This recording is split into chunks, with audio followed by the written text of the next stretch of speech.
পবিত্র মাটি আমার নবীর রওজায়।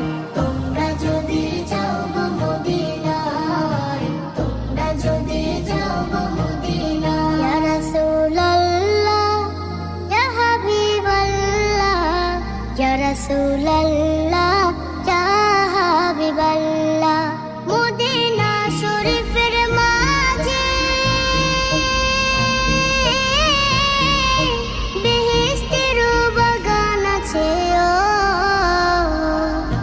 সেই বাগানে শুয়ে আছেন, সেই বাগানে শুয়ে আছেন প্যারা নবী মুস্তাফা।